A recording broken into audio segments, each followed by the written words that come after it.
Ծնողների պահանջին անդրադառնալով եւ առհասարակ դիտարկելով հարցը ընդհանուր կալանքների տրամաբանության համատեքստում, որը որդեգրել է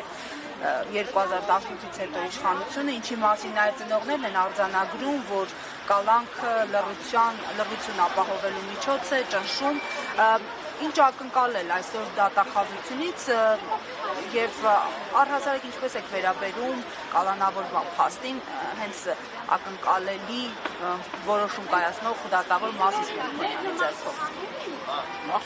կալանավորումը հիմնականում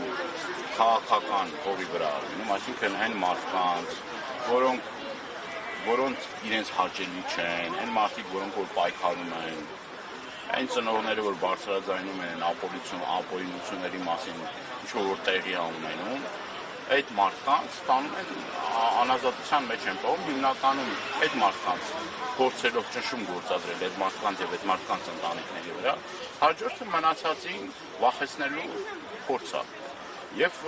սիստեմը հետեւյալ ձևով է գործում։ Ընտրում են ակտիվ մարդկանց, որոնք այս տարիների ընթացքում պայքարել են, իրենց իրավունքների համար իմիջայլոց։ Ինչի համար օրինակ Արսեն Ղուկասյան այս տարիների ընթացքում պայքարել։ Նախ պայքարել է նրա համար, որ ինֆորմացիա ստանա եղբոր որդուց, եղբայրը զոհված է, գիտեք, եւ տարբեր ինստանցիաներ անցնելով 5 տարվա ընթացքում անդադար մարդկանց խաբելով, մոլորեցնելով, ցույց խոսելով,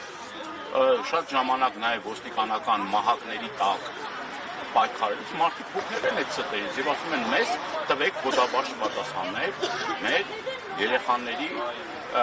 մեր երեխաների ճակատագրից ինչա տեղի ունենում այս ընթացքում բազմաթիվ հանդիպումներ ա տեղի ունեցել հայ-ադրբեջանական այս հարցը չի դառնում բանակցային սեղանի նյութ առարկա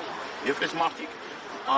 ամեն տարի օգնում են այս ստերից, այս կեղծիքներից, երբ որ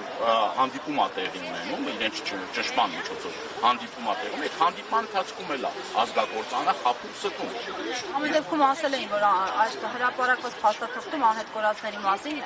նկատի ունեմ Վաշինգտոնի օգոստոսի 8-ի նախաստորագրված փաստաթուղթը, ինչ որ կետ կա, ինչ որ հույս տեսնում եք այդ կետի հետ կապված, ինչ որ բան կփոխվի, Ես քանի ես իշխանություններն են, ոչ մի հույս, ոչ մի ակնկալիք չկա։ Դուք տեսնում եք ոնց են վերաբերվում։ Մարդը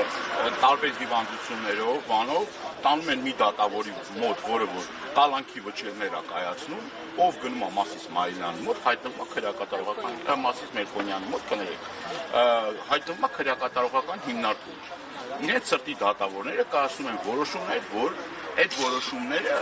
ոչ թե այդ որոշումները կատարվում են դատարանում, այլ դատարանից դուրս այդ որոշումները կայացվում։ Այսօր ինչքան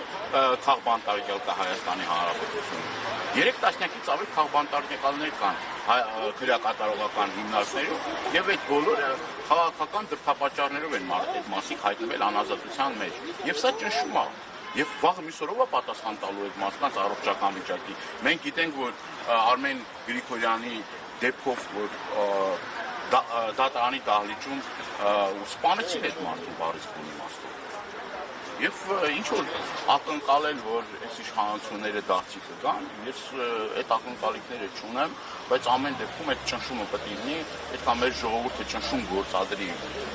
եւ իրավապահ համակարգը ի վերջո հասկանա, որ անընդհատ սրանց այս իշխանությունների որոշումները կատարելը, ապօրինությունների գնալը, ի վերջո իրենք մի օր կանգնելու են պատասխանատվության առաջ եւ իրենք պատասխան են տալու իրենց գործած բոլոր այն ապօրինությունների համար, ինչ որ մինչեւ այս գործել։